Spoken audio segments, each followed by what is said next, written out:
In order for you to live a fruitful Christian life, you're going to have to learn how to trust Jesus. Now, what do I mean by that? A lot of us are trying to force our way into being a good Christian. But if you do that, you will burn out very quickly, and you'll find yourself not wanting to do anything. Now, let me be clear. You don't have to do anything. What do I mean by this? We are justified by faith in Christ alone, and through his blood, we have been reconciled back to God. When you believe in Jesus, you are made righteous, holy, clean, and close to God. You didn't do anything to earn this. You received all Christ did for you. It's a free gift. You don't earn it. You don't work for it. You just receive it. And now you get to partake in a life that wasn't earned but was given. So why not allow the one who gave you this new life show you how it's all done? But get this, he doesn't show you how to do it by standing on the sidelines yelling at you like a zealous parent at a football game. He shows you how to do this by doing it through you. But in order for that to work, here's what you have to do. You have to trust him to do it. Galatians 2:20, the Apostle Paul said, "My old self has been crucified with Christ.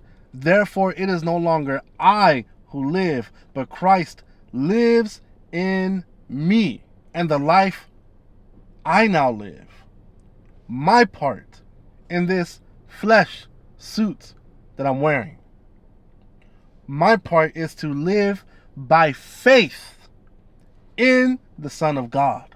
Do you ever read a verse and wonder why something is being said and what it means for you? That's what it's like for me when I read this verse. Why is Paul saying this?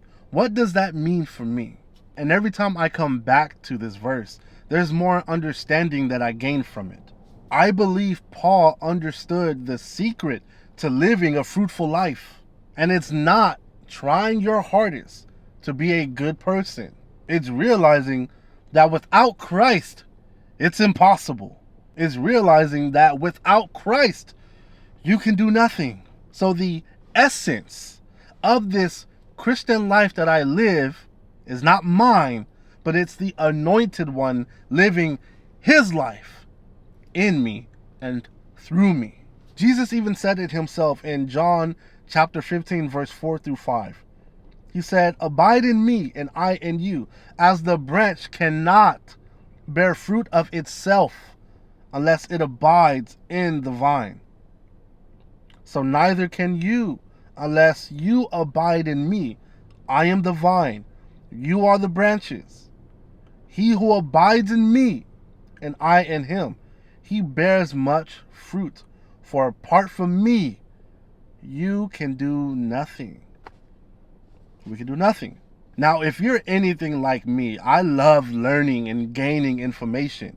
But what I love more about learning and gaining information is how to practically apply this to my life. Show me how this works. Don't just give me a bunch of information and then I don't know what to do with it. Show me how this works. How do I apply this to my life? What does this mean for my marriage? What does this mean for parenthood? What does this mean for my personal life, my finances, my business, my health, my mental health, my physical health, my emotional well-being, the relationships that I'm trying to cultivate? What does this mean? And the answer is fairly simple. Trust in Jesus. And trusting in Jesus makes you have to trust yourself. Why? Because he is the one doing it, not apart from you, but through you. This is what I like to call spirit-led surrender. Because in order for this to work, you have to surrender to his life. Now, this doesn't mean that you have to deny yourself. It means that there is a daily acknowledgement that it is not you, but it is Christ in you, who is living his life through you. And so everything that you do becomes an expression of the life of Christ in you. You do not produce fruit on your own, and everything we do, from our thoughts to our actions and the decisions that we make, are all filtered through the fruit that is being produced in us. That is the answer to your marital problem, to your business problem, to your financial problem.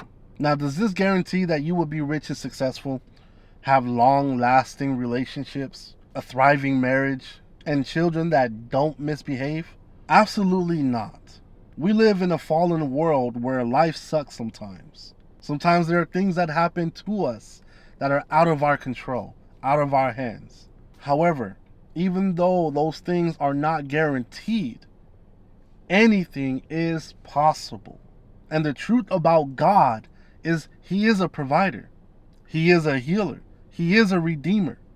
He does restore relationships. He parts the Red Seas. He feeds the multitude. He multiplies your seeds, your harvest. He is the God of the harvest, in control of the harvest. So though a lot of things are not guaranteed in life, anything is possible towards those who will believe. Now, if what you're asking for doesn't happen, it's not because your faith wasn't there. A lot of preachers will try to tell you that you didn't get healed because your faith wasn't there. You didn't prosper because your faith wasn't there. No. A lot of the times, when things don't happen, it's simply because it just did not happen. I mean, you might have asked for a baby and ended up having a miscarriage.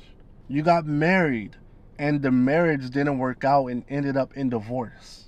You got diagnosed with a terminal illness and you thought you were going to spend your entire life doing certain things. You had plans to move to a different state, gave up your home, shipped all of your belongings out to that state, only for you to be delayed 7 months. 7 months of not being able to have your belongings. 7 months of living in complete survival mode before you can make the trip. All of those things are hard. But here's what I've noticed when life hits me, is that it pushes me to become more dependent on Jesus.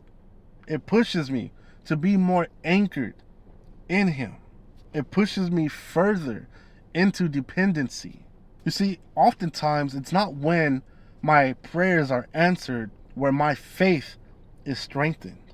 It's when they aren't. It's in those trying times where I become more anchored in Jesus. And in the midst of those hard moments is where I'm able to exercise and allow the life of Christ to flow through me. Spouses who have constant disagreements and heated exchanges are now expressing love, gentleness, and compassion towards one another. Jesus gives them a desire to be more understanding, to hold space for one another, to learn how to communicate and to have healthy boundaries. Now those disagreements happen less. Those passionate exchanges don't end up in rages of fits and threats of divorce, but now they end with clarity and with understanding. The plan you had fell through, and instead of you becoming angry with the world, resorting back to old habits and behaviors, looking to drugs and alcohol to relinquish the disappointment, the hurt that you've been feeling, you now express self-control. You express gentleness. And you understand that God sees the bigger picture. And so it pushes you to be more anchored, to be more dependent, and to trust that God will make all things work for your good. And what may look like a setback to most is really a setup for you. You understand that God is your provider, and He can open up doors that no man can shut. So your dependency doesn't waver. It deepens in God. And every day you get to experience His love that sustains you in the midst of a storm. You see, life has its ups and it has its downs. Whether good or bad, we hold on to this key truth, the secret to contentment in this life, and that is, I can do all things through Christ who strengthens me. I've had so many people abandon me. Many people call me deceived for preaching the gospel, say that I'm being deceived by demons. I've had people throw me to the side because it was much more easier to do that than to walk with me during those tough moments in my life. I've had days where I wasn't good enough. I've had plans fall through and not happen. I've had days where I've fumbled opportunities, made mistakes, being so paralyzed by fear of making a mistake that I would never make a decision. And when life forced me to make a decision, I would end up making a decision that is the worst decision I could have ever made. I've hurt people. I've treated people poorly. So this is something that I myself am living by. I can do nothing apart from Christ. Learning how to trust Jesus, living his life through me, has led me to make better decisions, set up boundaries, cultivate new relationships, let go of relationships that no longer served me, have a better marriage, parent differently, go after my calling with confidence, with clarity, and with boldness, leaving behind shame, guilt, and confusion. Do I do this perfectly all the time? No, I do not. It's not about perfection. It's about living in truth. And the truth is, this life that I live in the flesh, I live by faith in the Son of God. That Jesus' life is my life. He defines me. My identity is anchored in him. As he is, so am I here on this earth. And when I live in that truth, it shapes my thoughts. It shapes my actions. It shapes my behavior. It shapes my decisions. All of those things align with who God has created me to be. And the key to unlocking that is trust. God bless you.